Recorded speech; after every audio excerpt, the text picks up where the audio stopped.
Hi friends, how are you? Hope that you must be in a good health. It's me, Balam Das, and you are watching my YouTube channel, Learn with Balam. Guys, if you are new to my channel, then please do subscribe my YouTube channel as you don't miss any video uploaded by me. Guys, today we will talk about what is the best job और business. आज हम बात करेंगे कि job बेहतर है या business बेहतर है. आज की इस वीडियो में मैं कोशिश करूंगा कि आपका जहन क्लियर करूं कि जॉब बेहतर है या फिर बिजनेस बेहतर है. वैसे तो मैं समझता हूं कि आप सभी को इस टॉपिक के बारे में कुछ ना कुछ नॉलेज जरूर होगी, लेकिन उसके बावजूद भी मैंने मुनासिब समझा कि क्यों ना इस एक इम्पोर्टेंट टॉपिक पे एक वीडियो बना दूं और आपकी खिदमत में पेश कर दूं. तो यहाँ पे मैंने लिखा है कि व्हाट इज द बेस्ट, सबसे बेहतर क्या है या बेहतरीन क्या है. जॉब का ऑप्शन बेहतरीन है या फिर बिजनेस का ऑप्शन बेहतरीन है. अगर हम वोटिंग कराएं इस पे तो यकीनन दोनों अतराफ वोट आएंगे. कुछ लोगों का ख्याल होगा कि जॉब बेहतर है, कुछ लोग कहेंगे कि बिजनेस बेहतर है. आइए आज की इस वीडियो में हम सीखते हैं कि क्या बेहतर है हमारे लिए, क्योंकि इंसान को हर वक्त अपने भले के लिए, अपनी बेहतरी के लिए जदोजहद करना चाहिए, स्ट्रगल करना चाहिए. तो सबसे पहले बात करते हैं जॉब पे. देखिए, जब हम जॉब हासिल करते हैं तो उसके लिए हमें पहले तो पढ़ना होता है, और पढ़ने में कम से कम हम जो है मास्टर्स कर लें तो उसके बाद ही हमें कोई जॉब मिलती है. अब मास्टर्स होती है 15-16 साल में. जब तक हम मास्टर करते हैं हमारी उम्र जो है 20 से 22 साल हो जाती है, और उसके बाद हम जॉब के लिए अप्लाई करें, फिर जो है जॉब मिलती है, उसमें जो है वो 40-50 हजार तनख्वाह हमें मिलती है, जिससे कि हमारा जो है घर का गुजारा अच्छे से हो जाता है. लेकिन उसके लिए हमें पहले 15-16 साल जो है ना सिर्फ मेहनत करनी होती है, बल्कि पैसा भी पानी की तरह जो है बहाना पड़ता है. जाहिर सी बात है कि एजुकेशन पे भी खर्च होता है. तो कुल मिलाकर जो है हम 20-22 साल के बाद एक अच्छी खासी इन्वेस्ट के बाद हम 40-50 हजार वाली एक नौकरी हमें मिलती है, जिससे कि हमारा जो है घर चलता है.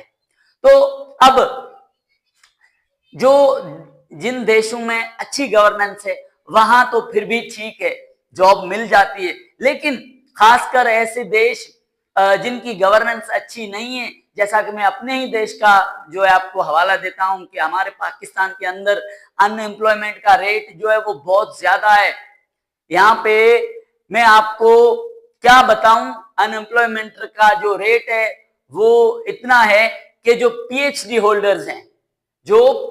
होल्डर्स हैं वो भी एक मामूली सी वॉचमैन या पियोन की जॉब के लिए जो है डॉक्यूमेंट्स उठाए घूम रहे होते हैं. तो जहां पे बैड गवर्नेंस है वहां पे तो अनएम्प्लॉयमेंट का रेट बहुत ज्यादा होता है, और इस ऐसे कंट्रीज में जो जॉब वाला ऑप्शन है वो बहुत ही रिस्की है. लेकिन जहां पे अच्छी गवर्नेंस है वहां फिर भी 20-22 साल के बाद इंसान जो है एक रोजगार को जो है जुट जाता है. अच्छा, उसके बाद आते हैं बिजनेस पे.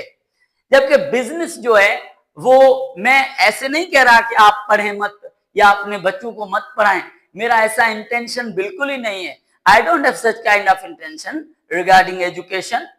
तो मैं ये कह रहा हूं कि पढ़ाई के साथ साथ हमें अपने जो स्टूडेंट्स हैं, अपने बच्चे हैं, उनको बिजनेस की जो नॉलेज है वो भी देनी चाहिए और उनको बिजनेस में स्टेप करवाना चाहिए. मेरा ये जाती जो मेरा ओपिनियन है वो ये है कि आप अपने बच्चों को पढ़ाएं, बेशक पढ़ाएं. बिल्कुल मैं अनएम्प्लॉयमेंट को जिस तरह जो है वो डिसएग्री करता हूं, इसी तरह जो है तालीम को भी मैं बहुत ज्यादा प्रेफरेंस देता हूं कि education is the key of success. तालीम जरूरी है. मेरा कहने का मतलब है कि आप जो है अपने बच्चों को पढ़ाएं, उनको ना सिर्फ मैट्रिक बल्कि इंटर मास्टर्स तक पढ़ाएं. लेकिन जब आपका बच्चा मैट्रिक कर ले तब बच्चे की उम्र जो है कम से कम 14-15 साल आराम से हो जाती है, और उसी टाइम आप अपने बच्चों को जो है बिजनेस के अंदर भी स्टेप करवा लें और उनको जो है बिजनेस की नॉलेज दें, उनको बिजनेस की जो है स्ट्रेटेजीज समझाएं। अगर आप कोई कारोबार कर रहे हैं या अगर आप एम्प्लॉयमेंट भी हैं, तो आप अपने बच्चों को जो स्कूल टाइमिंग है उसके बाद किसी बिजनेस में जो है स्टेप करवाएं, उनको वहां पे सिखाएं, उनको एक्सपीरियंस करवाएं, ताकि वो अगर इन केस ऑफ ऐसे कंट्रीज जहां पे अनएम्प्लॉयमेंट का रेट बहुत ज्यादा है, नौकरियां मिलने का चांस ही नहीं है या फिर चांस जो है ना होने के बराबर है, तो वहां पे आपके बच्चे जो हैं वो अगर टैलेंट के साथ साथ उनको बिजनेस की नॉलेज होगी, बिजनेस में एक्सपीरियंस होगा, उनका स्टेप किया हुआ होगा बिजनेस के अंदर, तो वो जो है आराम से सरवाइव कर लेंगे। और आप सबको पता है, मुझे भी पता है, आजकल ये जो यूट्यूब का दौर है, ये जो गूगल का दौर है, इसमें कोई भी बात किसी से ढकी छुपी नहीं है कि जो भी अमीर तरीन इंसान है दुनिया के अंदर, जो भी अमीर तरीन इंसान है वो तमाम के तमाम बिजनेसमैन हैं। कोई भी प्रोफेसर आपको जो है अमीर तरीन इंसान नहीं मिलेगा, या कोई भी गवर्नमेंट डॉक्टर जो है चाहे वो एमएससी क्यों ना हो किसी बड़ी हॉस्पिटल का, लेकिन वो आपको अमीर नहीं मिलेगा। उनका गुजारा होगा सिर्फ उनकी तनख्वाहों से, क्योंकि अगर हमारी तनख्वाह 30,000 है तो हमारे उतने खर्चे होते हैं। अगर प्रमोशन होते होते हमारी तनख्वाह 1 लाख 2 लाख पे चली जाती है तो हमारे एक्सपेंडिचर भी इसी तरह बढ़ जाते हैं और फिर भी हम उसी पोजीशन में होते हैं फाइनेंशियली। तो आप 10 जो richest man of the world हैं उनकी लिस्ट निकाल लें गूगल से, आपको वाजे पता चल जाएगा कि तमाम के तमाम जो है वो बिजनेस मैन निकलेंगे। जैसे मुकेश अंबानी हो गए, रतन टाटा, सचिन तेंदुलकर, अमिताभ बच्चन, तो ये तमाम के तमाम जो है आपको बिजनेसमैन लगेंगे। और उसके अलावा एक छोटी सी कहानी मैं आपको बताऊंगा कि जॉब वाला इंसान जो है उसकी लाइफ कैसी होती है और बिजनेस वाले की लाइफ कैसी होती है। जॉब वाला जो इंसान है वो सर्कस के शेर की तरह होता है। ये स्टोरी काफी दूसरे मोटिवेशनल स्पीकर्स ने भी सुनाई है, मैंने भी उन्हीं से सुनी है। सीधी सी बात है, हम अपने एल्डर्स से सीखते हैं और फिर जो है वो एक्सप्लेन करते हैं। तो सर्कस का शेर जो है उसको 2-3 टाइम खाना तो पक्का मिलता है, लेकिन वो अपनी मर्जी से नहीं चलता। वो मालिक की मर्जी से उठता है, मालिक की मर्जी से बैठता है, मालिक की मर्जी से बाहर निकलता है, मालिक की मर्जी से अंदर जाता है। तो जो जॉब वाली लाइफ है वो हमारी सर्कस के शेर की तरह लाइफ हो जाती है, जबकि बिजनेस वाली जो लाइफ है उसमें इंसान जो है इंडिपेंडेंट होता है। उसमें इंसान को किसी से कहीं जाने की परमिशन नहीं ली जाती, वो अपनी मर्जी का मालिक होता है। अपने बिजनेस वाला इंसान अगर 10 दिन का टूर ट्रिप के लिए बाहर चला भी जाए तो उसे कोई फर्क नहीं पड़ता, ना उसे कोई रोकने वाला है ना उसे कोई टोकने वाला है। वो अपनी मर्जी के हिसाब से अपना जो है शेड्यूल बना लेता है और चला जाता है ट्रिप विप करने। लेकिन जॉब वाला इंसान जो है इस तरह नहीं कर सकता।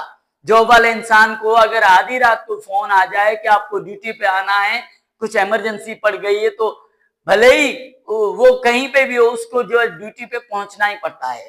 तो कुल मिलाकर हम इस रिजल्ट पे पहुंचे हैं कि जॉब से बिजनेस बेहतर है।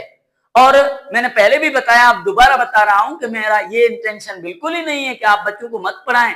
मैं कहता हूं आप बच्चों को ज्यादा से ज्यादा पढ़ाएं, लेकिन जब आपका बच्चा मैट्रिक कर ले, जब कुछ स्टेबल हो जाए, 14-15 साल उसकी उम्र हो जाए, तो फिर आप उसको जो है बिजनेस में जरूर एंटर करें, उसको जो है बिजनेस में स्टेप करवाएं, ताकि वो बिजनेस की भी नॉलेज जो है वो ग्रहण कर ले, सीख ले, और आगे चलकर जॉब ना भी मिले तो उसे कोई परवाह ना हो, क्योंकि उससे 5-7 साल का मास्टर्स करते तक जो है बिजनेस में एक्सपीरियंस हो जाएगा। और किसी भी फील्ड में अगर आप ध्यान से 5-7 साल देते हैं लर्निंग करने में, सीखने में, तो आप उस फील्ड में जो है बेहतर से बेहतरीन होते जाते हैं। थैंक्स।